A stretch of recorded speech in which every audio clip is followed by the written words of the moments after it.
Ladies and gentlemen, to NBR, or as we like to call it around here, Nothing But Rants, the show where I find topics that I'm oddly passionate about and I pontificate upon them. These are not hot takes, but rather takes that I'm hot about.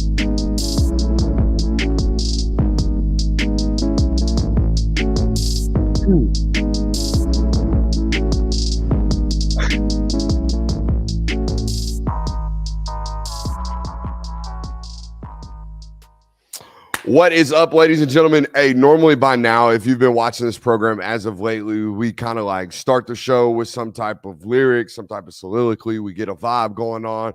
Let's go golfing. We get a vibe going on, and then we start the show. That's how we've been doing it as of late. Tonight, I don't have anything like that for you. That's not how we're going to start the show. Tonight, we're going to start the show with a little bit of, I don't even know.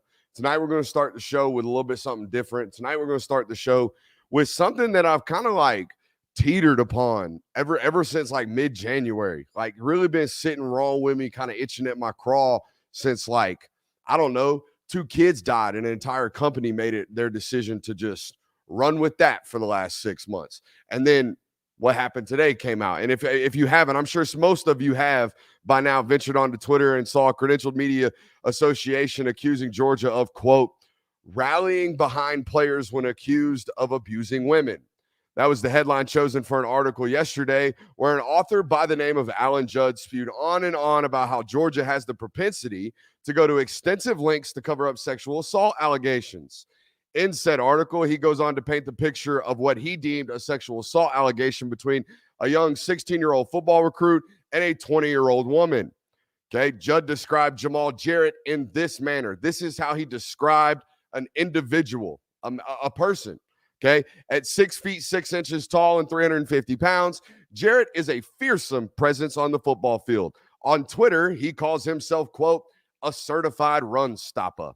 No physical descriptions of said female. No idea what she looks like. No idea who she is. No idea where she's from. Nothing.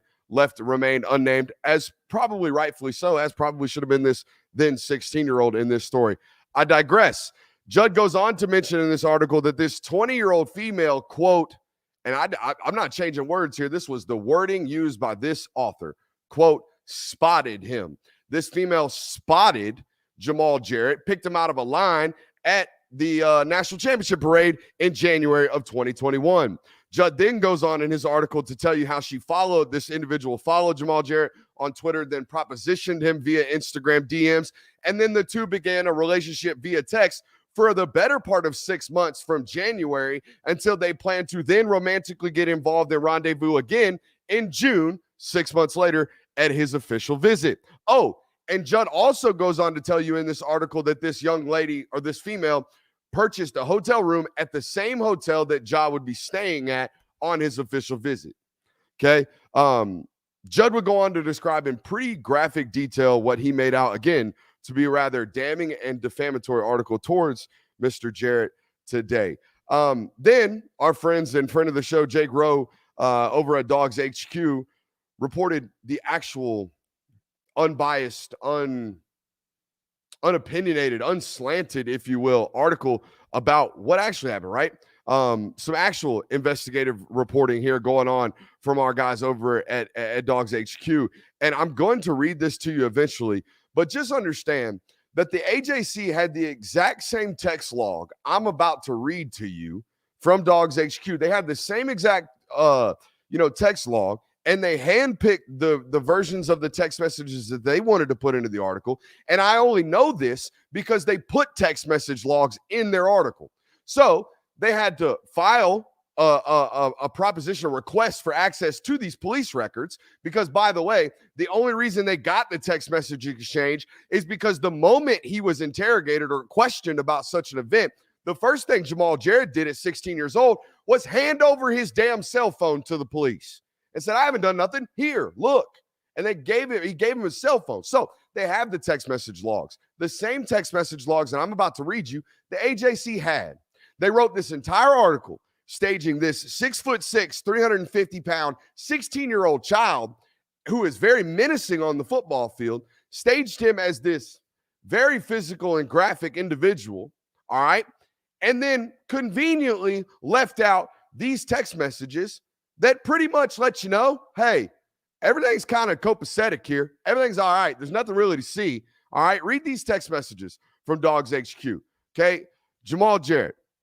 All right, here's how these text messages work. Now, remember, these text messages came 3 hours after any supposed altercation that may or may not have happened or that someone claimed happened and that the police have dismissed, right?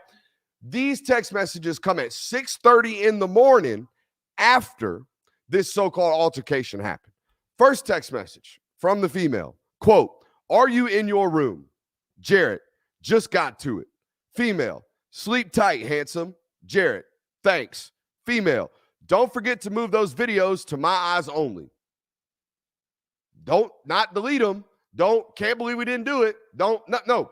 Delete the videos. Gotcha. Already did, says Jarrett. Thanks, says the female. Jarrett, thumbs up emoji. 3 hours later, after he takes his nap, female texts him again, 9:15. "You alive?" Jarrett, "Yeah, I'm good." Female, smiley face, "Good morning." Jarrett, "Good morning." Female, "Damn, why you so short?" Jarrett, "Nothing, just tired." Female, "So you're short and dry because of that?" Jarrett, "It's too early to argue." Female, "Whoa, I'm not arguing." Jarrett just puts a period. Female, "Josh, seriously, what's wrong? Like, I'm genuinely concerned." Yada, yada, yada, goes on and on and on. Everything's good. All right. He tells her he deleted the videos. Police would go on later to confirm in the police report that he did, in fact, delete the video. There was nothing on his phone. All right. So, long story short, there was a media outlet today that released an article about how an individual went through a sexual assault allegation, painted this major concern, all right, and wrote this major defaming article saying, again, quote, "UGA football program rallies when players are accused of abusing women." Now, in said article, he used two, quote unquote, concrete examples, is what we would call these investigative journalists. Hey, what do you have that is concrete evidence? These two actual concrete evidence pieces that he used, one was this one I just explained to you, how a 16-year-old was propositioned by a 20-year-old female. They had consensual sex. End of story. Done. The other one was about how Kirby Smart dismissed a player accused of rape after the noise got too loud. That's what the quote was said in the article, right? And oh, by the way, I want to let everybody know this. In Judd's original story, when talking about Adam Anderson, he says, quote, "With the case attracting unwanted attention to the football program, Smart suspended Anderson from the team. He never played another football game." That's a lie. It's a blatant inaccuracy. First of all, Adam Anderson was suspended on a Monday. Okay, the report was made on a Thursday. The initial filing of the incident report was made on a Thursday. Not true. The other thing he said, after the noise got too loud, Kirby Smart suspended him. Not true. Kirby Smart didn't suspend Adam Anderson. The school did. UGA did. Far before Kirby Smart even had a decision to do so. You know why? It's the school protocol. Okay, so not only do we have a journalist, an investigative journalist, someone who claims to do it by the book, one of these super journos, we got a guy out here withholding information that it cleared an individual of a major allegation, a serious, no play around allegation. Cleared him. Police dismissed filing. Okay, not only did we choose not to put that information in an article, we flat out misrepresented how other things went down. So here's what I'm telling you. Since January 2nd, okay, Alan Judd, a man whose job is to be an investigative journalist in the state of Georgia. This man, since January 22nd, has written 20 articles. Okay, it's 6 months. He's written 20 pieces of article. That's it, 20. 17 of those 20 articles have been about the Georgia program. All 17 have been extremely pointed, and all 17 have been relatively misleading about true events. And all 17 have been written with extremely sensational headlines, one of which included Mayberry and the Fast and fucking Furious. I'm not kidding you. That really happened. We have media members doing this. This is what we have. Okay, so it's clear to me that the AJC and this Alan Judd character have clearly sunk their teeth into what is, they believe, their dying hill. They think they're going to die on this one. They think they have ran across the daggum investigative journalist piece of the century. All right, they think they're saving lives. That's what they're doing. That's exactly what's going on, okay? And it's exactly what I told you 2 weeks ago. This is this company's strategy now, okay? We told you here on NBR 2 weeks ago, June 13th, this is what I ripped off and put in your face right here. As long as the internet exists, there will be a portion of people on the internet gaining attention, gaining notoriety, and gaining clicks off of triggering your impulses. And the first thing you want to do is you just want to click on it, you want to read it, and then you want to go to the comments, you want to, I hate you so much. And then you want to quote tweet it and say, hey, friends, look at this. We should all gang up on this person. It's no different than what's going on right now in this UGA media space. There is a company that has very clearly made their entire content strategy at the moment about writing as much scandalous stuff as they humanly possibly can, in hopes that you hate read their stuff. Here's an idea. Just don't read it. Don't quote tweet it. Don't interact with it. Don't engage with it. Just ignore it. Mute him, block him, unfollow him, do all the good stuff. You don't ever have to pay attention to it. Stop hate reading shit. It's what it is, right? It is a company. Look, I went through it today. I went through every article he's written in the last 8 months, 10 months.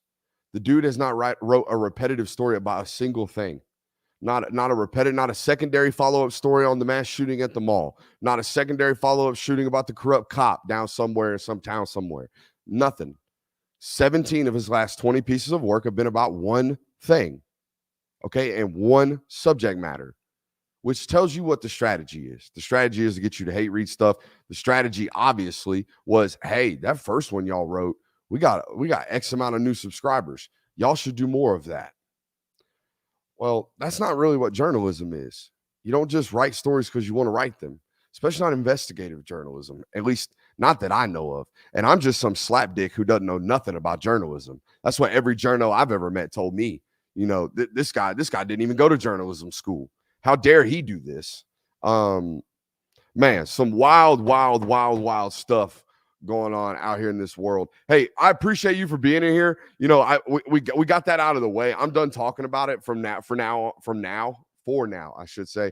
Never know what's going to happen next with those guys over there, it seems. But I will tell you this, not a lot of spoke to a lot of people in the building today. They're not worried about pulling credentials from somebody. They're not going to cause a scene. They're not even going to go for, I don't think they're going to do any defamation stuff, even though if that was my son, I damn sure would. I don't think anything's going to come of this. I think it should go ride. I think that's what's going to happen. And I think y'all should too. Maybe just don't even worry about them. Maybe you can't, obviously you're not reading it. So don't read it. I mean, what I know about handling paywall information and handling paywall content, most of you guys that were already subscribed to the AJC, y'all gonna stay there, and this might cause you to leave, but this damn sure ain't gonna cause new people to join up. All right. And that's the whole goal, at least in terms of Georgia fans. You might get Florida fans just to sign up, just to read some defamatory slanted stuff. And that's the wildest thing to me. Like when you read that stuff from that dude, it's like, bro, what did this man do to you? What did Kirby do to this man? Like, why are you so, there's vitriol in his words. Like the tone that he chooses to write with is so hate-filled towards this program. And it's the antithesis of what journalism is supposed to be, right? It's the antithesis of what journalism is supposed to be. So welcome into tonight's show. Hope you're hitting that thumbs up button. Hope you're hitting the like, subscribe, all that good stuff. We do have a tremendous interview for you guys coming up here with Kris Jones, a top 250 player in the world or in the country. I don't know exactly what he's ranked in the 2024 class. I know he's a massive individual. He's really, really fast, a really, really good athlete. The most important thing, this is a great human. All right. I know. Isn't that crazy? Georgia's recruiting a great human. That's crazy to tell you. I know some people paint the picture out here that there's all kinds of crazy shit going on. Nah, just some really good football players and some really good people. Kris Jones being one of them. Excited to show you this. Hope you enjoy it. We'll see you on the other end. All right, ladies and gentlemen, my next guest is a 6'3", 230-pound, 4.6 running. Ran a 4.6 recently at the University of Georgia, per my sourcing. Also has lasered 4.59 in recent months, I think back in May. And I also saw a video of him that we're going to show you a little bit of him box jumping 53 inches. And he plays linebacker. So this is one of the most physically gifted and athletic linebackers in the country. And my sources tell me he's a rather smart individual as well. We're going to add in my boy Christopher Jones in here. Christopher, how are we doing today? I'm doing good. Amazing. I always like to talk around or, reach around and reach out to a bunch of different colleges and coaches that I know are recruiting you and talking to you and kind of get feels of guys before I interview them, because I don't know you from Adam, right? We've only exchanged a few direct messages. It's always rather awkward if I don't know something about the guy. And every single coach that I spoke to about you, the most common word used was smart. He's a very intellectual individual. So I'm curious, Christopher, outside of football, what is something that fascinates you or consumes you? I love to work out. That's one of my top things. I love seeing progression. I love getting better each and every day. So working out is one thing, and I love spending time with my family as well. So yes, sir. So putting it back into the craft and hanging out with the family. I say that's something I can relate to as well. As a man who works out of his home constantly. So that's what's up right there. We're going to watch a little bit of your linebacker tape tonight, obviously. But I've also seen that you were telling me earlier today that you're going to be playing a lot more running back this year. What does 6'3", 230-pound Kris Jones look like in Virginia high school football running around at running back? So coming into high school, running back was my main position. So coming into high school, my first high school, Mountain View, they switched me to linebacker to play primarily because we had a 4-star running back, Ike Daniels, who's up at Syracuse right now. Yeah. So, yeah, I started playing a lot more linebacker. But I've always been good at running back, have great vision, good footwork. So, running back, and I'm a hard runner. So running back came pretty easy to me. What were those original conversations like? Because eventually it's not just, hey, we need you to play linebacker because Ike's really good. Eventually it's, hey, we need you to play linebacker because that's where we think you're going to play at the next level. When do those conversations start happening, and how did you receive that kind of position change? To be honest with you, I was ready. I just wanted to get on the field and just show how well I could play anywhere they needed me. So I was just ready to play. The two positions, I mean, they're not identical, but they're relatively similar, right? It's identifying space, it's closing space as a linebacker, it's identifying and hitting it as a running back. Let's talk a little bit about your recruitment, Kris. You took 3 official visits, and we'll talk about all of them, obviously, but I want to start with Michigan State. I was doing some reading up. You spent some extensive time with Coach Tucker. I'm curious, when you're around him, first of all, what is he like as an individual? What is he like as a man? He's a great man. He just sat me, my brother, and my trainer down and just spoke with us for a few minutes. And he's just a great guy here. He welcomed me, my dad, my brother, my trainer, and just gave us a few rundowns about the team, about the culture at Michigan State. So yes, sir. When you walk around that building and you spend time, this is kind of an intricate question. Obviously he coached under Kirby Smart. He got his start as a defensive coordinator there, and you spent some time around Saban, I believe, as well. When you walk around that building at Michigan State, is there anything you feel that's like similar to what they're doing or how they're running their organization as to like a place like Georgia where Kirby, and how Kirby does things? Yeah, it's most definitely, in order, like how, Georgia runs their practices. This is most definitely an order. They're gonna practice hard no matter what. And it's just the intensity of the practice is just amazing as well. So high output, high intensity, high effort practices. Probably not getting you guys out there like 3 or 4 hours, though. It's like tight, compact, 2 hours, no water breaks, full got, no breaks type deal. Yes, sir. I'm always interested because we always hear about coaching trees, right? Certain guys coach under certain guys.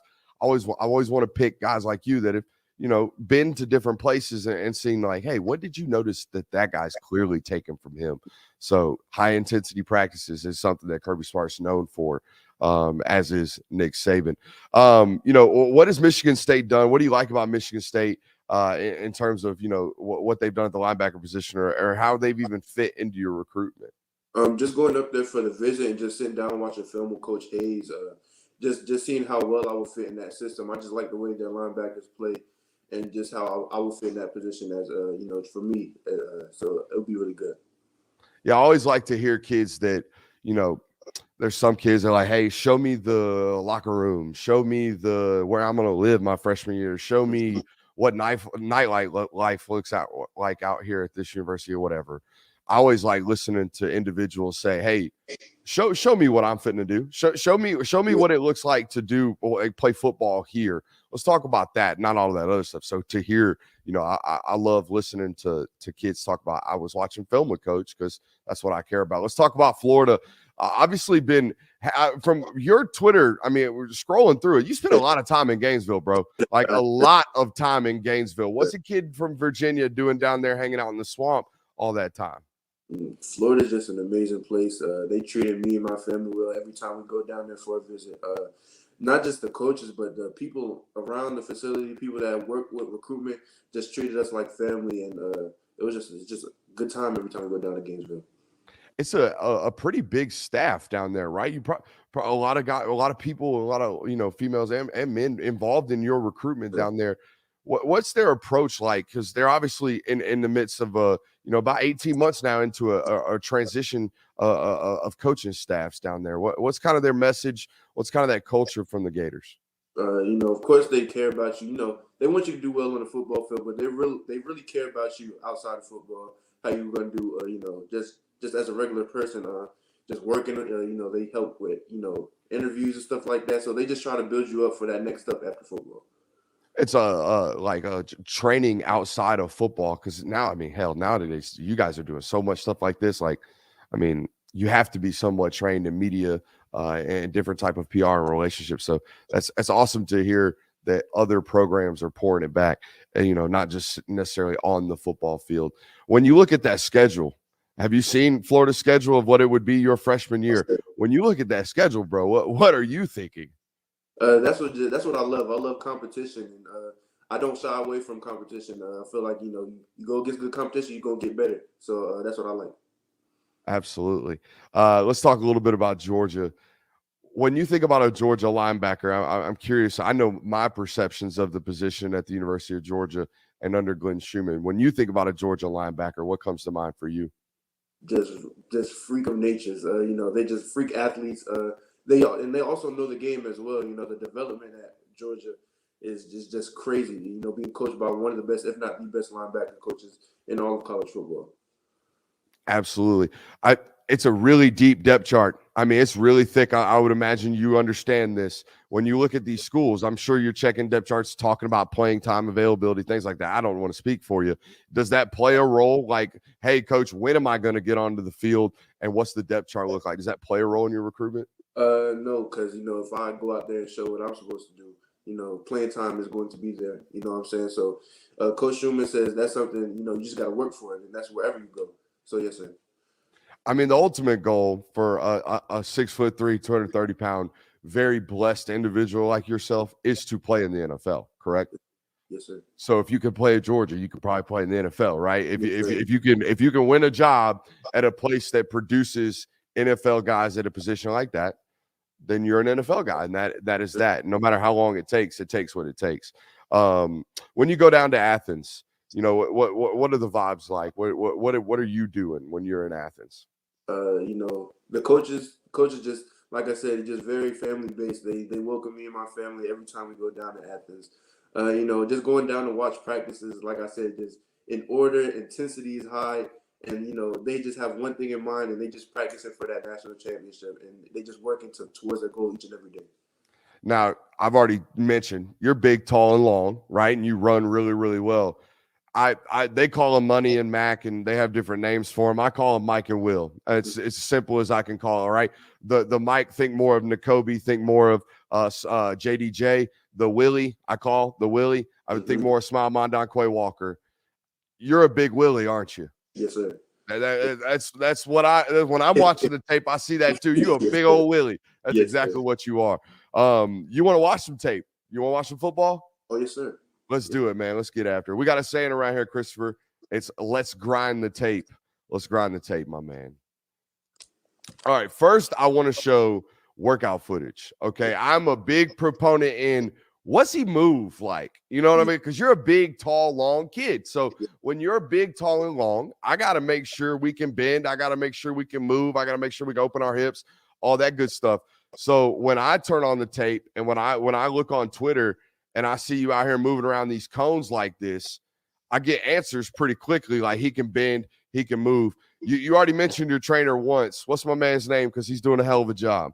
Coach Kevin Johnson. That's my trainer. I like this one. I like this one a lot. Reactionary, okay, and applicable to your position. You know what I mean? Like you are a lateral. You're going to be a lateral mover before you're an explosive downhill mover first, right? Yes, sir. How long did it take you? I mean, at running back, we talked about it a little bit earlier. At running back, before we showed the explosivity, at running back, it was we see grass, we accelerate now. Where at linebacker, it's much more patient. We're kind of scrape, then explode. How long did that kind of take, and are you still learning that process of the position? It didn't take that long because, I just have people around me who know football and know the linebacker position so well that just helped me. So it didn't take that long to grasp. Quick learner. You know, most high-level athletes are. You know, if things come naturally for those who are gifted. Now, this right here. This is a little absurd, my man. That's 53 inches. Is that what I saw on Twitter? 53 inches? Yes, sir. Yes, sir. Yeah, no, that's not normal. Okay, that's not what normal people are out here box jumping. I like that you're doing it shoeless as well. You train shoeless quite often? Yes, sir. Yes, sir.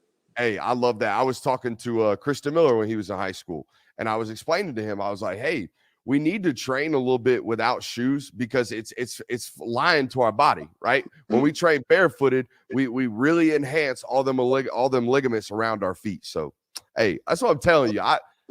Give the trainer props, man. The trainer knows what the hell he's doing. That guy's on his stuff, man. He most definitely does. All right, let's actually get into the tape here, man. Your sophomore year, I saw you had 142 tackles. How many did you have this past fall? I want to say I had 125. Man, done fell off. What's going on? More teams started running away, and something I had to pick up during the season was watching film, and because before then I was just letting my athleticism play for me, but I really had to watch film this year, and it was a little slow during the start of the season, but we picked it up towards the end, and the other thing I noticed, and correct me if I'm wrong, it might have just been the highlights. I didn't obviously watch full games. But your sophomore year, you played a lot more box, like stand up, like, square off ball linebacker. Your junior year, you played a lot more of this big Willie stuff, this big edge stuff. Yeah. Yes, sir. So that might have, did you see an increase in sack production, things like that? Oh, yeah, most definitely. Well, there you go. There's your answer. Right? Sometimes our answers can be quantified in the tape. And I don't mean sometimes. I mean all the time. You know what I mean? Why'd you have less tackles? Well, Coach, I didn't play as much off ball. I was on the line of scrimmage. I see the explosivity turn up on the tape, man.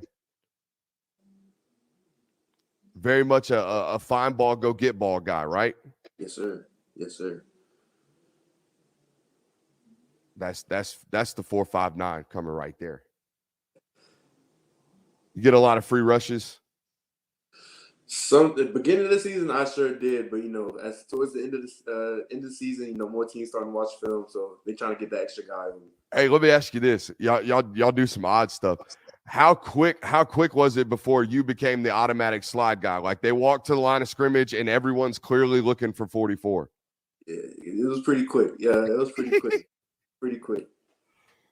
See, we had just game plans for guys like you were simple. It's like, hey, just find him and once we find him, that'll dictate how we protect everything else.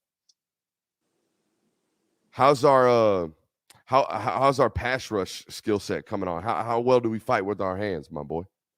I'm starting to get better with my hands because early on, I'm just trying to muscle people, but getting to high school where people, starting to begin to get your size, your strength, using my hands, just got a little better. I'm also working with somebody at my new school, helping me get better with my hands as well. So I had a chance to interview Nakobe. I think Nakobe is one of the best inside linebackers who's like not naturally gifted at this. Nakobe is not supposed to be a great pass rusher. You know what I mean? He's not supposed to be a great blitzer.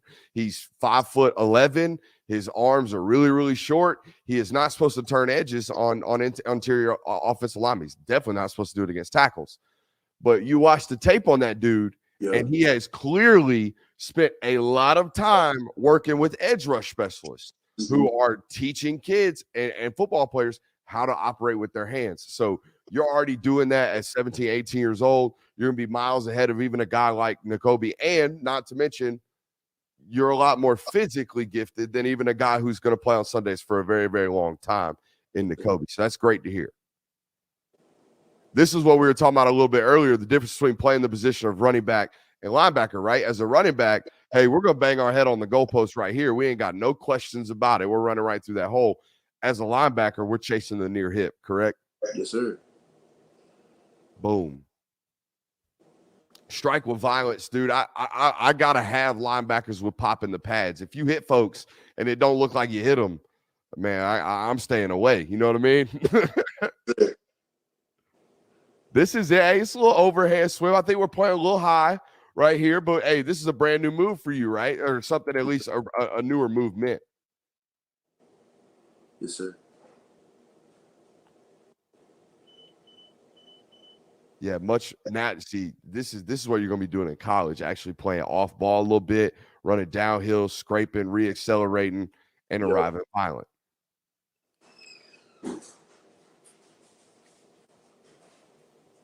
But I can show you some tape, and I think we should. I think we should watch like this high school tape that you're looking at right now. Like they got a tight end over here and an H-back right here. They're in pistol. I can show the audience tape right now of Georgia playing against Kentucky or Florida playing against Kentucky, right? These 4-2-5 men defenses. And their Willie walks down on the line of scrimmage. You've seen the tape as well, I would imagine, Christopher. Yes, sir. So these are positions that, even though you're playing on the edge a lot in high school, you're gonna be put in those positions in college as well too. No matter where you go. I mean, is Michigan State running 4-2-5 men as well? A little bit, yes, sir. So there you go. I mean, all three of those systems are relatively similar in terms of what they can do. Hey, I see you. I see you trying right here. Tell me about this.